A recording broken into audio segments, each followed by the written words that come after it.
Bollywood silver screen presenting I know what you did last summer. इस कहानी की शुरुआत होती है 4 जुलाई सन 1996 से, जहां पर हमें जूली और उसके दोस्त रे, हेलन और बैरी को दिखाया जाता है। ये सब के सब बीच से वापस लौट रहे होते हैं। अभी इनकी लापरवाही की वजह से कोई इनकी गाड़ी से टकरा जाता है। ये सब डर कर जब गाड़ी से नीचे उतरकर उस आदमी के पास जाते हैं तो ये देखते हैं कि उसकी मृत्यु हो चुकी है। अभी तय करते हैं कि ये उसकी बॉडी को समंदर में फेंक देंगे, लेकिन तभी यहाँ से इनका एक दोस्त मैक्स गुजरता है। जूली उसके सामने ऐसे प्रिटेंड करती है कि कुछ भी नहीं हुआ। वो हेलन की बातों पर यकीन कर लेता है, ना ही उसे इन पर शक होता है, इसीलिए वो यहाँ से चला जाता है। इसके बाद ये चारों के चारों उस आदमी की बॉडी को समंदर के किनारे ले जाते हैं, पर इससे पहले कि उसकी बॉडी को समंदर में फेंकते उस बॉडी का हाथ सीधा हेलन के सिर पर जाकर लगता है, जिससे उसका क्राउन उस बॉडी के हाथ में आ जाता है। बैरी और रे उसे पानी में फेंक देते हैं। इसके बाद बैरी पानी में जंप करता है और उस बॉडी के हाथ से हेलन का क्राउन वापस ले आता है। अब चारों के चारों डिसाइड करते हैं कि इस घटना के बारे में कभी किसी से कोई भी डिस्कशन नहीं करेंगे। आज रात जो कुछ हुआ उसे ये सब भूल जाएंगे, लेकिन बैरी को हेलन पर विश्वास नहीं होता, इसीलिए उसे पकड़ लेता है और कहता है कि तुम्हें वादा करना होगा कि तुम इस बारे में किसी को कुछ नहीं बताओगी। हेलन कहती है ठीक है, मैं इस बारे में कभी किसी से कोई भी बात नहीं करूंगी। अब 1 साल बीत जाता है और साल आता है सन 1997 का, जहां पर जूली को दिखाया जाता है जो कॉलेज से समर वेकेशन पर अपने घर वापस लौटी है। दरअसल अब इन चारों दोस्तों ने अपनी अपनी जिंदगी में अपने अपने रास्ते पकड़ लिए हैं और जब जूली अपने घर आती है तो उसे एक लेटर मिलता है जिसमें लिखा होता है I know what you did last summer. Julie ये लेटर देखकर घबरा जाती है क्योंकि इनकी गाड़ी से जो एक्सीडेंट हुआ था वो लास्ट समर में हुआ था, इसीलिए हेलन के पास जाती है और ये दोनों इसके बाद जाते हैं बैरी के पास। किसी को कुछ नहीं पता कि ये लेटर किसने जूली को भेजा है और अब इन्हें मैक्स के ऊपर शक है क्योंकि उस रात को वो उस जगह से गुजरा था जहां पर इनकी गाड़ी से उस आदमी का एक्सीडेंट हुआ था, इसीलिए मैक्स के पास जाते हैं जो एक डॉक पर काम करता है। बैरी उसे धमकी देता है कि अगर तुमने उस रात के बारे में कभी किसी को कुछ बताया तो मैं तुम्हें मार दूंगा और इसके बाद ये सब यहाँ से निकल जाते हैं और उसी रात को एक साया जिसने रेनकोट पहना होता है वो मैक्स को मार देता है। बैरी को दिखाया जाता है जो अपने जिम में होता है और जब वो अपने लॉकर के पास जाता है तो देखता है कि उसके लॉकर के अंदर एक फोटो है जो कि उसी की कार की है और उस फोटो में लिखा होता है आई नो। अब जब वो बाहर आता है तो देखता है कि कोई उसकी कार को रिवर्स करके ले जा रहा है। वो अपनी कार का पीछा करता है लेकिन तभी उसकी कार उसी की तरफ आना शुरू हो जाती है और अब उसकी कार उसे हिट करके वहां से निकल जाती है। इसके बाद बैरी को हॉस्पिटल ले जाया जाता है जहां पर बैरी के तीनों दोस्त जो उस रात को जब इन्होंने एक्सीडेंट किया था उसके साथ थे।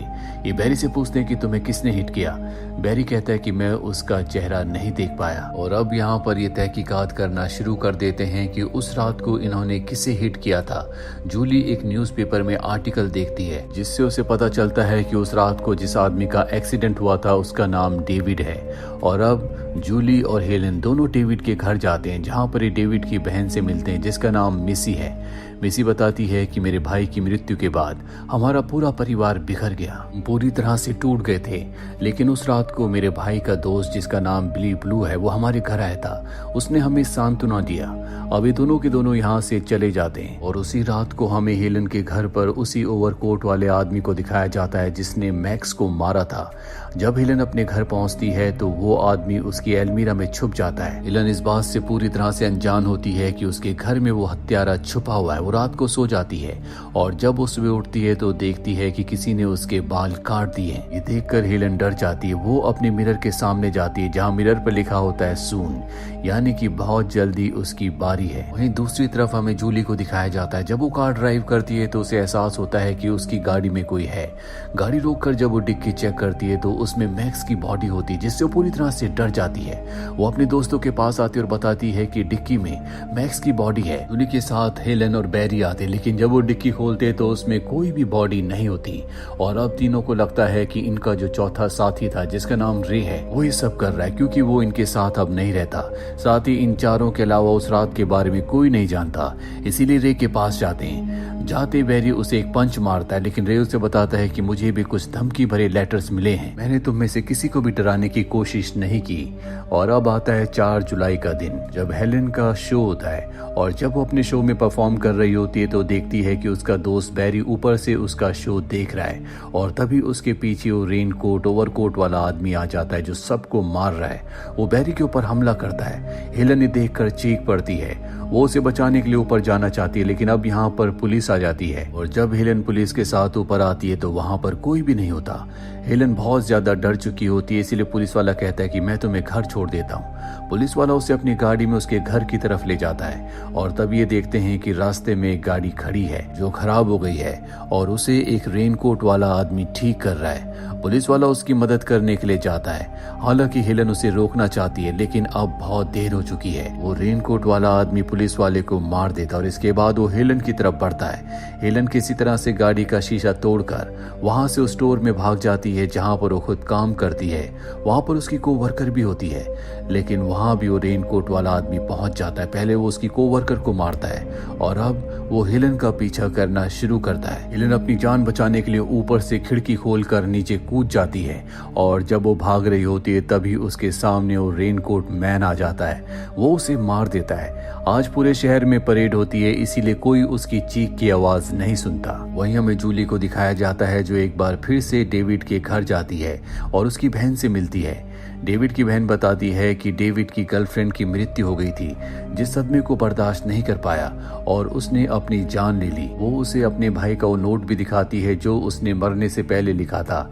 इसमें लिखा होता है I will never forget last summer, और ये राइटिंग और ये पेपर ठीक वैसे ही पेपर होता है जैसा जूली को रिसीव हुआ था, जिसमें लिखा था I know what you did last summer. Julie David के इस नोट को देखकर समझ जाती है कि ये कोई धमकी थी जो डेविड को किसी ने दी थी। जूली अब इस पर और भी इन्वेस्टिगेशन करना शुरू करती है, जिससे उसे पता चलता है कि इनकी गाड़ी से जो आदमी टकराया था वो डेविड नहीं था, बल्कि उसकी गर्लफ्रेंड का पिता था, जिसने सबसे पहले डेविड को मारा क्योंकि वो अपनी बेटी की मौत का जिम्मेदार उसे समझता था।